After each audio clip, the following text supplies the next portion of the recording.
నిన్న కిసాన్ కార్యకర్తల సమావేశం ఏర్పాటు చేయడం జరిగింది. అందుకు పెద్దలు బాపిరాజు గారుతో సహా మేమందరం కూడా హాజరు కావడం జరిగింది.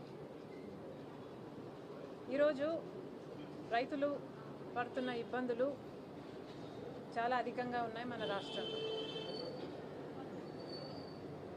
సగటున ప్రతి రైతుకి ఎకరాకు కనీసం 2 లక్షల అప్పు ఉంది. మరి దీని గురించి ప్రభుత్వం ఏం చేస్తుంది? వీళ్ళని ఏమైనా ఆదుకునే ప్రయత్నం చేస్తుందా? వీళ్ళని ఆదుకునే ప్రయత్నం చేస్తే ఇన్ని ఆత్మహత్యలు ఎందుకు జరుగుతాయి? ఈరోజు ఆంధ్ర రాష్ట్రం రైతుల ఆత్మహత్యల్లో దేశంలోనే నెంబర్ 1 స్థానంలో ఉంది. ఒక స్టడీ ప్రకారము 1000 కంటే పైగా ఆత్మహత్యలు, రైతుల ఆత్మహత్యలు ఆంధ్రప్రదేశ్లో జరుగుతున్నాయి. మరి వీటన్నిటికీ కారణాలు ప్రభుత్వం వెతుకుతుందా? పరిష్కారాలు ప్రభుత్వం చూపుతుందా అంటే శూన్యం. ఎక్కడా ఏమీ కనిపించటం లేదు. అసలు రైతుకున్న ఇబ్బందులు కొండంతైతే చంద్రబాబు గారు ఇస్తానన్న రైతు భరోసా 20,000 రూపాయలు ఏ మూలకి సరిపోదు. అది కూడా 20,000 ఇస్తానని చెప్పి మళ్ళీ దానికి కూడా కేంద్రం ఇచ్చేదానికి లింకు పెట్టారు చంద్రబాబు గారు. మరి ఇలా ఉన్నప్పుడు రైతు ఎలా బతకాలి?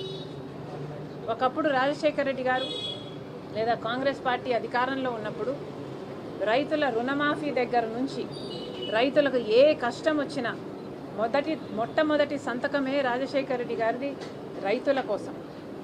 ఉచిత విద్యుత్ మీద పెట్టాడు, విద్యుత్ బకాయిలను మాఫీ చేశాడు. ఎన్ని రకాలుగా సాయం చేయగలిగితే అన్ని రకాలుగా రైతు పక్షపాతిగా నిలిచాడు రాజశేఖర రెడ్డి గారు. గిట్టుబాటు ధర ఉన్నింది, మద్దతు ధర ఉన్నింది, పంట నష్టపోతే పంట నష్టపరిహారం ఉన్నింది, ఇన్పుట్ సబ్సిడీ, ఎరువుల మీద సబ్సిడీ, డ్రిప్ మీద సబ్సిడీ, యంత్రాంగాల మీద సబ్సిడీ, ఇలా అన్నీ ఉండి నష్టపోతే నష్టపరిహారం కూడా అద్భుతంగా ఇచ్చారు, బాకీ లేకుండా ఇచ్చారు. కొన్ని పంటలకైతే మద్దతు ధర మీద బోనస్సులు కూడా ఇచ్చారు. కానీ ఇవేవి ఇప్పుడు లేకుండా పోయాయి. అసలు రైతులకు ఆసరానే పోయింది, వ్యవసాయంలో సాయమే పోయింది. అసలు రైతు దిక్కులేని స్థితిలో, భరోసా లేని స్థితిలో ఈరోజు ఉన్నారు. పంట నష్టపోతే పంట నష్టపరిహారం కాదు కదా, కనీసం పరామర్శించేవాడు కూడా లేడు ఈరోజు రైతులకు. మరి సర్కారు ఇంత ఘోరంగా పరిపాలన చేస్తున్నప్పుడు ఒక్క పంటకు కూడా మద్దతు ధర ఉండి కూడా దానికి చట్టబద్ధత లేకపోవడంతో అసలు ఆ మద్దతు ధరకు అర్థమే లేకుండా పోయింది. మిరపకు 12,000 రైతులకు ఇస్తామని చెప్పారు, ఇస్తున్నది 6,000.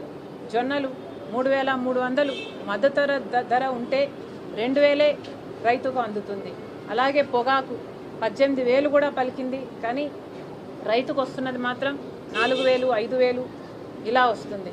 పత్తి 7,000 మద్దతు ధర ఉంటే 5,000 కూడా రైతు చేతికి అందటం లేదు. అరటి 30,000 ఉండాల్సింది టన్ను 15,000కే రైతు అమ్ముకుంటున్నాడు. ఇలా ఒక్కటి అంటే ఒక రకంగా కూడా ఏ రైతు సంతోషంగా లేడు. అందుకే రైతుల పక్షాన కాంగ్రెస్ పార్టీ పోరాడాల్సిన అవసరం, సంతోషంగా లేడు. అందుకే రైతుల పక్షాన కాంగ్రెస్ పార్టీ పోరాడాల్సిన అవసరం ఉంది.